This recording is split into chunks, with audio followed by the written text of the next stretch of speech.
का नेग। शीना को उसके ससुराल वालों ने एक शादी में पसंद कर लिया था। अरे, वो लड़की तो बड़ी प्यारी है। मेरे बेटे अमन के लिए बात चलाओ ना। बस फिर क्या था, किसी रिश्तेदार के दखल से दोनों की शादी हो जाती है। लेकिन शीना की सास पारुल और उसकी देवरानी आसपास ही रहते थे। शादी के बाद शीना कहती है, सुनिए जी, ये चौका छूने की क्या रस्म होती है, जानते हैं क्या आप? अरे नहीं यार। हाँ, पर मम्मी को चाची से बोलते सुना था कि आज तुमको किचन की जिम्मेदारी देंगे, तो वो लोग आ रहे हैं खाना खाने हमारे घर। हे भगवान, ये कैसी रस्म है? साड़ी पहनकर किचन में खाना बनाना, ये तो कंप्यूटर की कोड को डिकोड करने से भी ज्यादा मुश्किल काम है। अरे चिंता क्यों करती हो, माँ है ना, सब संभाल लेंगी। वो बहुत समझदार है। शीना को भी पति की बात ठीक लगती है। वहीं घर पर शीना की चाची सास, ससुर और उनकी बहू खाने पर पहुंचते हैं। शीना की चाची सास उसकी सास से कहती है, अरे कहाँ है दीदी, आप अभी भी किचन में हैं क्या? रस्म बहू की है या आपकी? चाची की बहू कहती है, और हमारी चौका छूने की रस्म थी तो हम तो सुबह 4 बजे ही किचन में पहुंच गए थे। अरे तेरी ताई ने सर पर चढ़ा रखा है बहू को। शीना सबकी बात सुने बगैर सामने आती है। अरे आज तो तेरी चौका छूने की रस्म थी ना, तुम ही देर से आई हो। वो चाची, मुझे ना साड़ी बांधने में देर हो गई। तो वक्त से उठा करो ना, पता है जब नई शादी है, रस्में होनी है, तो फिर थोड़ा कम आराम कर लोगी तो कुछ घट नहीं जाएगा। शीना की सास को बहुत बुरा लगता है कि चाची उसकी बहू से ऐसे बात कर रही है। अरे शीना, चलो किचन में, मैं तुम्हें समझा देती हूँ कि कैसे क्या करना है। देखो, मैंने सब बनाकर यहाँ रख दिया है। तुम्हें सिर्फ हलवा बनाना है। उसकी भी पूरी तैयारी कर दी है बेटा। बस किशमिश डालकर हलवा में मिलाकर लेकर आ जाना।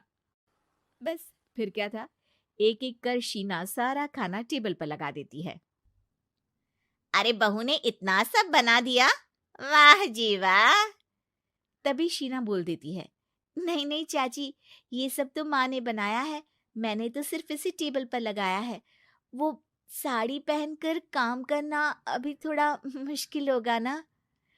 चाची सास तो सुनकर मानो बिफर ही जाती है।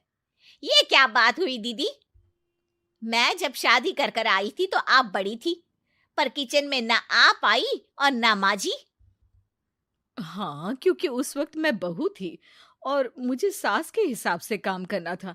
लेकिन अब मैं सास हूं तो मैं बहू को वैसे ही बनाऊंगी ना, जैसा कभी मैं बनना चाहती थी। खैर, चाची सास खाना खाकर वहां से चली जाती है। कुछ दिनों बाद, अरे शीना, ये क्या पहन रखा है? हे भगवान, इस परिवार में क्या हो रहा है? अरे क्या हुआ छोटी, इतना क्यों चिल्ला रही हो? इसने पहना क्या है? अरे दीदी, क्यों इतनी छूट दे रही हो? शीना, जो कि सलवार सूट पहने खड़ी थी, चाची के गुस्से को देखते ही अंदर चली जाती है। देख छोटी, हम दोनों को आज की बहुओं से तुलना नहीं करनी चाहिए। वो दौर अलग था, आज का वक्त अलग है। देखिए दीदी, ये तो परंपरा है, हमारी सास ने हमें दी और आगे हमें अपनी बहुओं को देना है। ये क्या लगा रखा है आपने? आप तो पूरी संस्कृति ही खराब कर रही हैं। ये बोलकर चाची सास वहां से चली जाती हैं। शीना की सास चाची की बात से परेशान होकर रोने लगती है। तभी उसका पति वहां आ जाता है। अरे क्या हुआ भाग्यवान, फिर तुम्हारी देवरानी तुमको ताने देकर चली गई है क्या? हाँ, पता नहीं मैं ठीक कर रही हूँ कि नहीं, पर मुझे तो बहू के सूट पहनने में कुछ गलत नहीं लगता। अरे लोगों की बहुएं तो न जाने क्या क्या पहनकर घूम रही हैं। मैं तो उसे भी बुरा नहीं मानती। ये क्या मेरी गलती है? अरे नहीं, बिल्कुल नहीं। अपने किए फैसले का सम्मान करो। ठीक है सब। कुछ दिन निकल जाते हैं।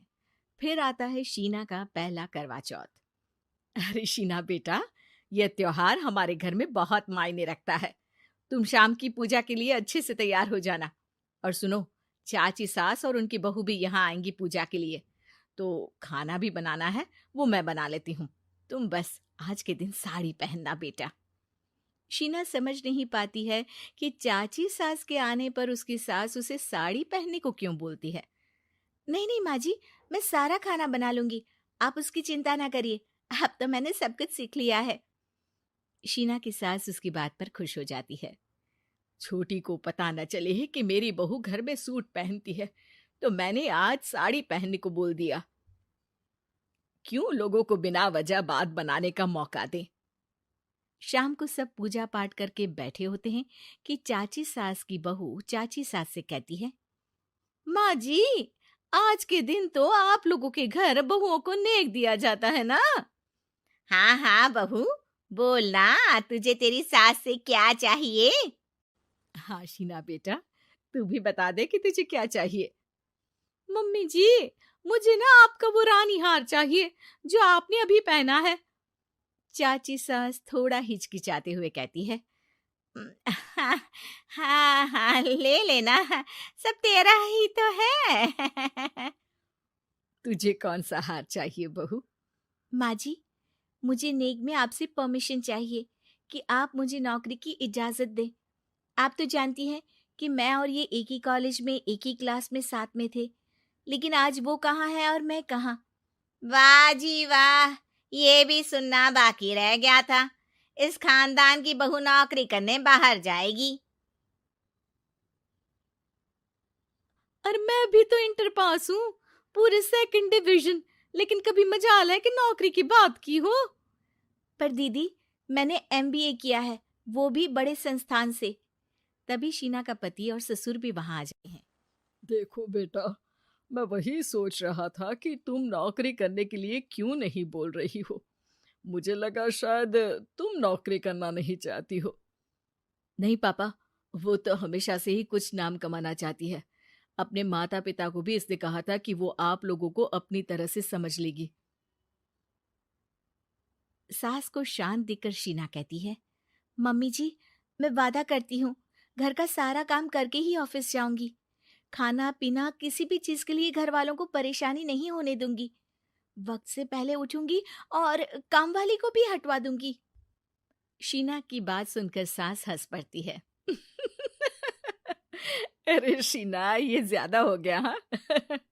बिल्कुल काम करो बेटा, पढ़ी लिखी हो, नौकरी में अच्छा कर सकती हो। जरूर बेटा, दिया तुम्हें तुम्हारा नेग। हाँ, पुरानी परंपरा जरूरी नहीं कि अच्छी ही हो, कभी कभी बदलाव लाना भी जरूरी होता है, जिसे देर से ही सही लेकिन समाज अपना ही लेता है।